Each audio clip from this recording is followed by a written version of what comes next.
And another mixed day of trade expected today after the JSE closed marginally weaker and global peers mixed as well. Markets closing in the red yesterday amid the ongoing Israel-Hamas conflict, while the rand strengthened against the US dollar. Grant Nader is Benguela Global Fund Managers Senior Portfolio Manager there. He joins us now for a quick markets update. Grant, good morning to you and thank you for your time. Let's start with a quick check of what's driving markets in early trade.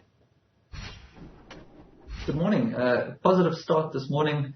We did see a reasonably good turnaround overnight in the yields that have been driving markets lower of late. There was a sharp reversal in the US 10-year yield, which has led to a softer dollar, stronger rand, stronger commodity prices. So there's a slight tone of optimism about the market. We saw late yesterday the financials, the retailers, they all traded well off their lows, and we're seeing something of a continuation of that this morning. It is still early. We're into a big week of earnings in the US. A lot of the big tech are reporting, the likes of Google, Meta, Microsoft, Amazon. So a lot of expectations, a lot of potential volatility still to come. But it is nice to see a slightly better tone in the market so far. Yeah, let's quickly launch into company news. Famous Brands publishing its interim financial results for the 6 months, which ended on the 31st of August 2023. What stood out for you about their performance?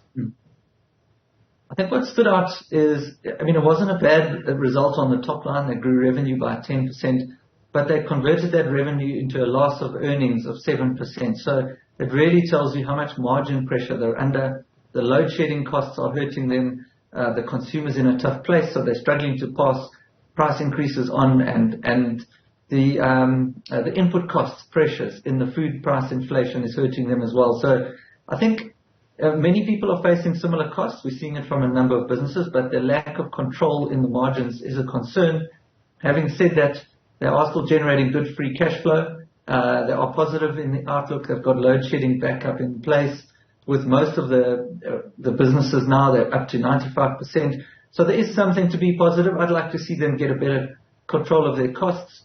It is a little bit of a concern, but it is a function as well of the macro environment. So an average set of numbers with some potential for optimism if you think things will improve over the next 6 to 12 months in SA. Yeah, let's talk Kumba's production and sales report for the third quarter, which ended on 30 September 2023. Those are out. Any surprises for you?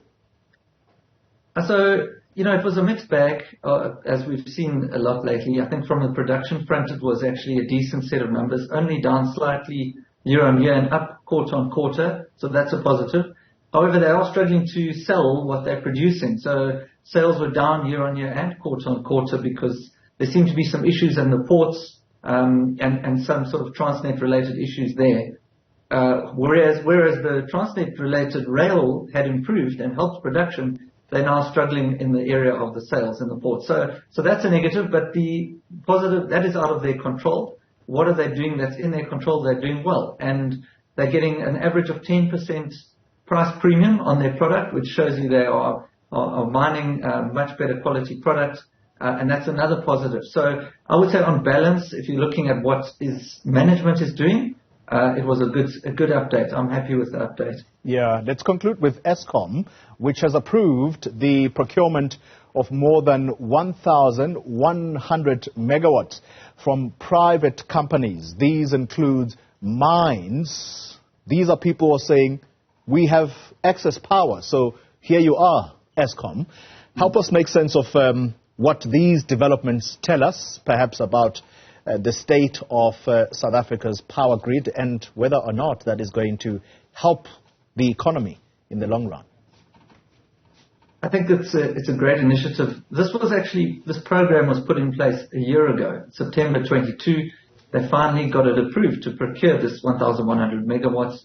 I think it's long in coming. A lot of these companies, these mines that have built surplus or their own power capacity, they don't use it 24 hours a day. They have surplus, and it makes sense to use it, to feed it into the grid. if they can feed 1,000 odd megawatts into the grid, according to Eskom, it will drop the load shedding burden by 1 notch. So if we were going to be level 4, we'll now be level 3. That's a positive. There's a positive economic impact on the economy, and it's a benefit to all. So it makes complete sense.